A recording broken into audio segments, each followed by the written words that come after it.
Ganito pala yung ginawa ko guys, kung bakit ako nakakatipid sa ngayon sa transportasyon papasok sa trabaho. Dati kasi meron akong sasakyan, kung nakita nyo naman dati sa mga vlog ko, meron ako dating sakyan nung nasa Auckland pa ako. Ang binabayaran ko noon ay nasa 125, tapos ang insurance niya 25.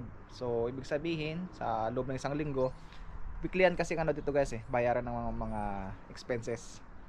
So sa loob ng isang linggo nagbabayad ako ng 150, maliban pa dun sa gas yun tsaka sa parking. So ngayon nalipat ako sa ibang lugar, naisipan ko na lang bumili ng bike. Ito papakita ko sa inyo kung ano yung klase ng aking bike. Ayan, maayos pa siya guys, maganda pa. Medyo malit lang siya pero sakto lang sa akin kasi alam nyo naman, hindi naman ganoon kalakihan ang height natin. So tamang tama lang yan sa akin. Nilagyan ko lang siya dito ng ilaw. Ayan, syempre kailangan yan, importante dito yan pag guys, pagka nagbiyahe ka sa gabi, para di ka mahuli ng pulis, di ka hulihin. Saka dito sa likod yan, dapat meron din dito. Syempre dapat hindi rin mawawala yung helmet, kailangan meron ding helmet. Nasa loob lang yung helmet ko, nasa loob ng sa kwarto ko. So ngayon nakakatipid ako guys kasi wala na akong sakyan, yun nga, wala nang parking, wala nang gas, di na ako nagagas. Pero ito nga mga ganito guys, hindi ko naman sinasabi sa lahat ay applicable sa mga malalapit lang sa site. Katulad ko, ang site ko ngayon ay nasa ano lang, 2 kilometers lang. Kaya kapag ka ako bumabiyahe, ano lang yan, maabot na ng 10 minuto hanggang 15 minutes. So ayos lang, hindi na yun gahol sa sa oras pagka nagbiyahe. So yun, itong bike ko napaparking ko na rin dun sa loob ng aking site. Ang bagong site ko ngayon ay sa stadium dito sa Christchurch guys. Sa mga nagtatanong kung nasaan ako ngayon, nasa Christchurch po ako. Nagpapasalamat po pala ako sa aking employer o agency. Ayan, sa mga nagtatanong din kung ano po ang aking employer, ang aking agency dito sa New Zealand ay isa po akong extra staff. Opo.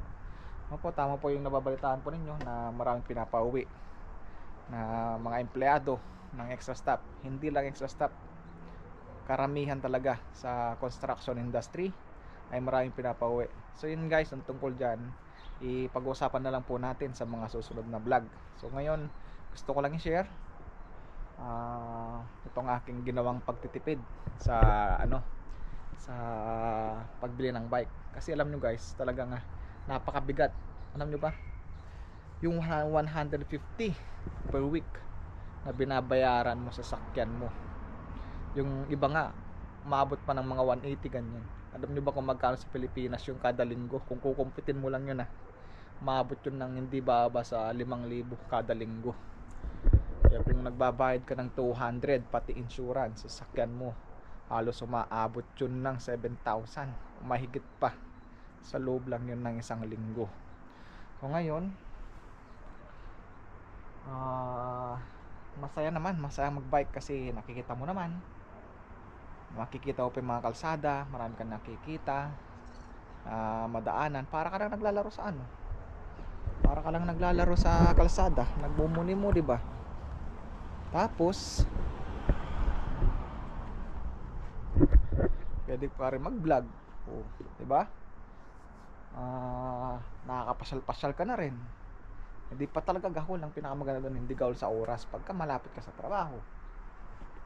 Siyempre, ang isa pa nun guys, ang pinakamahirap kasi sa pagka nagtrabaho ka o dala-dala mo yung sakyan mo sa trabaho, yung parking talaga. Di mo alam kung baka, kasi hindi naman lahat ng lugar ay secured. Kahit sabihin pa na nagbabayad ka, hindi lahat ng sakyan ay secured. So pag nag-bike ka, ito sa akin masabi kong secured kasi nilalak ko ito guys, nilalak ko dito doon sa loob ng namin to, sa loob ng company. Ayan, ito nga pala king lock. Ito guys, importante rin ito. Binili ko rin ito ng $10 yata to o 11. Ayan, napakasulit. Sana itong aking bike, sana magtagal siya ng kahit na matapos ang aking kontrata. Kasi meron pa akong dito guys pa akong halos 1 taon, isa't kalahating taon ganyan ang natitira na kontrata ko. Pwede pa naman akong mag-extend, depende na lang kung ano magiging sitwasyon sa mga susunod na panahon, kasi nga alam naman natin yung construction industry dito ngayon sa New Zealand ay talagang bagsak, crisis. Ang sabi sa mga vlog, hindi lang sa vlog, talagang sa mga expert na talagang survival hanggang sa 2025. Kapag ka nakasurvive ang isang agency sa year na 2025, ay malamang 2026 ay makapag-operate pa sila. Pagka hindi sila nakasubaan na kapag survive sa 2025, malamang talagang marami talagang magsasarado sa taong 2026. Kapag kayo naman daw ay natawid nila, ang pinaka-peak daw na pagbabalik ng industry ng construction industry dito sa New Zealand ay 2027. So napakalayo pa nun guys. So balik muna tayo dito sa aking pagtitipid. Alam niyo guys, napakasaya talaga ang napakasaya pagka nagbabike ka. Alam mo, marami ka pang madadaanan na mga lugar, makapagmuni-muni ka, hindi tulad sa sasakyan. Ako, siyempre, pagkasakyan talaga, napakahirap din mag-drive, kailangan talagang todo focus. Dito kasi priority yung mga cycling, mga nagbabike. Kapag nakita nagbabike, siyempre priority yan, kailangan paunahin. Ito napaka-cute guys, so tingnan nyo naman. Oh.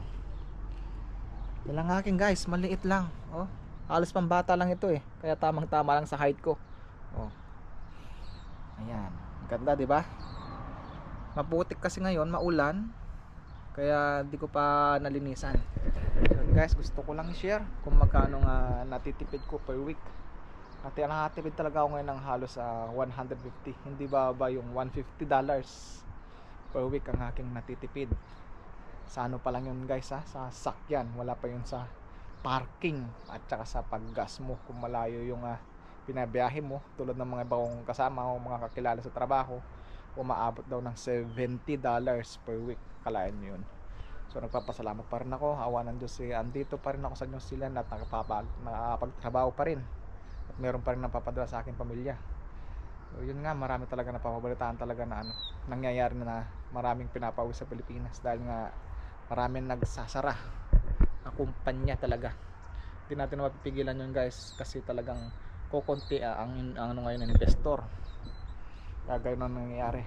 So yun guys, muli nagpapasalamat ako sa inyong suporta. Huwag niyo sanang kalimutang i-like ang ating video, tsaka sa mga bago pa lang sa aking channel, please subscribe para lagi po kayong updated sa lahat ng ating mga video. Yun guys, maraming salamat at thank you sa aking bike. Sana magtagal kami ng 2 years o mahigit pa. Thank you, bye bye and God bless.